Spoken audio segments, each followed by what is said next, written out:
성경 읽어주는 딸, 현대인의 성경 낭독, 누가가 기록한 기쁜 소식, 누가복음 7장. 예수님은 이 모든 말씀을 마치신 후에 가브나움으로 가셨다. 그때 어떤 장교의 신임받는 종이 병들어 거의 죽게 되었다.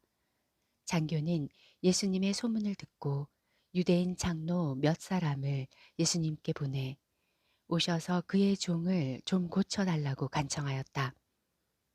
그들이 예수님께 와서 이 사람은 주님의 도움을 받을 만도 합니다. 그는 우리 민족을 사랑하고 회당까지 지어주었습니다. 하고 간청하였다. 그래서 예수님은 그들과 함께 가셨다. 그의 집 가까이에 이르렀을 때에 장교는 친구들을 예수님께 보내 이렇게 전하게 하였다. 주님, 수고하지 마십시오. 저는 주님을 내 집에까지 오시게 할 만한 자격이 없습니다. 그래서 감히 나가 배울 생각조차 못했습니다. 그저 나으라는 말씀만 한마디 해 주십시오. 그러면 제 하인이 나을 것입니다. 저도 웃사람을 모시고 있고 제 아래에도 부하들이 있어서 제가 부하에게 가라 하면 가고 오라 하면 오고 내 하인에게 이 일을 하라 하면 합니다. 예수님은 이 말을 듣고 그를 가력하게 여기시며 따라온 사람들을 향해 말씀하셨다. 내가 분명히 말하지만 이스라엘 사람 중에서도 이만한 믿음은 보지 못하였다. 장교가 보낸 그 사람들이 집에 돌아가 보니 종은 이미 나아 있었다. 그 후에 예수님이 나인이란 성으로 가시자 제자들과 많은 사람들도 따라갔다. 예수님이 성문 가까이 가셨을 때 사람들이 상여를 메고 나오고 있었다. 죽은 사람은 어떤 과부의 외아들이었다. 그리고 그 성에서 나온 많은 사람들이 그 여자와 함께 상여를 따라오고 있었다. 주님은 그 여자를 보시고 불쌍히 여겨 울지 말아라 하고 위로하셨다. 그리고 가까이 가서 관에 손을 대시자 메고 가던 사람들이 멈춰 섰다. 그때 예수님이 청년아, 내가 너에게 말한다. 일어나라 하고 말씀하셨다. 그러자 죽은 사람이 일어나 앉아 말하기 시작하였다. 그래서 예수님은 그를 어머니에게 돌려주셨다. 사람들은 모두 두려움에 사로잡혀 하나님을 찬양하며 우리 가운데 위대한 예언자가 나타나셨다 하기도 하고 하나님께서 자기 백성을 돌보아 주셨다 하고 말하기도 하였다. 예수님에 대한 이 소문이 온 유대와 그 부근에 널리 퍼졌다. 요한의 제자들이 예수님에 대한 모든 일을 요한에게 말하자 요한은 제자 두 사람을 예수님께 보내 오실 분이 선생님입니까? 아니면 우리가 다른 분을 기다려야 합니까? 하고 물어보게 하였다. 그들이 예수님께 와서 세례 요한이 우리를 보내 오실 분이 선생님입니까? 아니면 우리가 다른 분을 기다려야 합니까? 하고 물어보라고 했습니다. 하였다.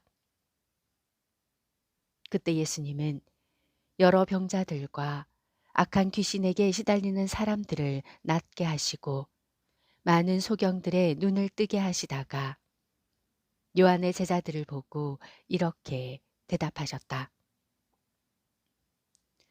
너희는 가서 듣고 본 것을 요한에게 알려라. 소경이 눈을 뜨고 앉은 뱅이가 걷고 문둥병자가 깨끗해지며 귀머거리가 듣고 죽은 사람이 살아나고 가난한 사람에게 기쁜 소식이 전파된다고 하라. 그리고 나를 의심하지 않는 사람이 행복하다고 일러주어라. 요한의 제자들이 떠난 후 예수님은 사람들에게 요한에 대하여 이렇게 말씀하셨다. 너희가 무엇을 보려고 광야에 나갔느냐? 바람에 흔들리는 갈대냐? 아니면 화려한 옷을 입은 사람이냐? 화려한 옷을 입고 사치스럽게 지내는 사람은 왕궁에 있다. 그런데 너희는 어째서 나갔느냐? 예언자를 보려고 나갔느냐? 사실 요한은 예언자보다 더 훌륭하다. 이 사람을 가리켜 성경에는 보라, 내가 너보다 앞서 내 사자를 보내겠다. 그가 내 앞에서 내 길을 준비할 것이다 라고 기록되어 있다. 내가 분명히 말하지만 여자에게서 태어난 사람 중에 요한보다 더 큰 사람은 없다. 그러나 하나님의 나라에서는 가장 작은 사람이라도 그보다는 크다. 예수님의 말씀을 들은 사람들은 세무원들까지도 이미 요한의 세례를 받았으므로 하나님의 요구가 옳다는 것을 인정하였으나 바리새파 사람들과 율법학자들은 요한의 세례를 받지 않았으므로 스스로 하나님의 뜻을 저버렸다.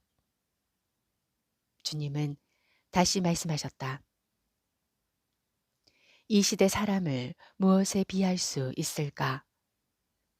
이 사람들은 무엇과 같을까? 이들은 마치 장터에 앉아서 자기 친구들에게 우리가 피리를 불어도 너희가 춤추지 않고 우리가 상여 노래를 불러도 너희가 울지 않았다 하고 말하는 아이들과 같다.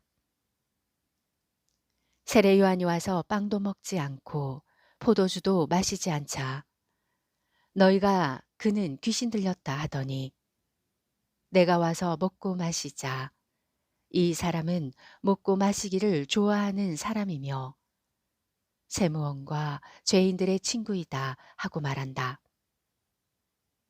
그러나 하나님의 지혜는 그것을 받아들이는 사람에 의해서 옳다는 것이 입증된다. 한 바리새파 사람이 함께 식사하자고 예수님을 초대하였다. 그래서 예수님이 그의 집에 들어가 식탁에 앉으셨을 때 그 마을에 사는 죄 많은 한 여자가 예수님이 바리새파 사람의 집에서 음식을 잡수신다는 것을 알고 향유 한 병을 가지고 와서 예수님의 뒷발치에서 울며 눈물로 예수님의 발을 적셨다. 그리고서 그 여자는 자기 머리카락으로 예수님의 발을 닦으며 거기에 입 맞추고 향유를 부었다. 예수님을 초대한 바리새파 사람은 이것을 보고 만일 이 사람이 예언자라면 자기를 만지는 이 여자가 누구라는 것쯤은 알 텐데 이 여자는 죄인이 아닌가 하며 속으로 중얼거렸다. 그래서 예수님이 그에게 말씀하셨다. 시몬아, 내가 너에게 할 말이 있다. 선생님, 말씀하십시오. 돈놀이하는 어떤 사람에게 빚을 진 두 사람이 있었는데 하나는 500데나리온, 하나는 50데나리온의 빚을 졌다. 둘 다 빚을 갚을 돈이 없으므로 돈놀이하는 사람은 그들의 빚을 모두 면제해 주었다. 그러므로 그 두 사람 중에 누가 더 그를 사랑하겠느냐? 제 생각에는 더 많이 면제받은 사람입니다. 그래서 예수님은 내 말이 맞다 하시고 그 여자를 돌아보시며 시몬에게 다시 말씀하셨다. 이 여자가 보이느냐? 내가 내 집에 들어왔을 때 너는 나에게 발 씻을 물도 주지 않았으나 이 여자는 눈물로 내 발을 적시고 머리카락으로 닦아주었다. 너는 나에게 입 맞추지 않았으나 이 여자는 내가 들어올 때부터 계속 내 발에 입을 맞췄다. 너는 내 머리에 아무 기름도 발라주지 않았으나 이 여자는 향유를 내 발에 부었다. 그러므로 내가 너에게 말하지만 이 여자의 많은 죄가 용서를 받았다. 그것은 이 여자가 나를 많이 사랑했기 때문이다. 그러나 적게 용서받은 사람은 적게 사랑한다. 그리고 나서 예수님은 그 여자에게 내 죄는 용서받았다 하고 말씀하셨다. 예수님과 함께 식탁에 앉아 있던 사람들은 속으로 이 사람이 도대체 누군데 남의 죄까지 용서해 주는가 하며 수군거렸다. 그러나 예수님은 그 여자에게 내 믿음이 너를 구원하였다. 평안히 가거라 하고 말씀하셨다. 누가복음 7장 말씀이었습니다. 성경 읽어주는 딸 아직 구독 안 하셨다면 구독, 좋아요, 전체 알람 잊지 마시고 사랑으로 꼭 눌러주세요. 감사합니다.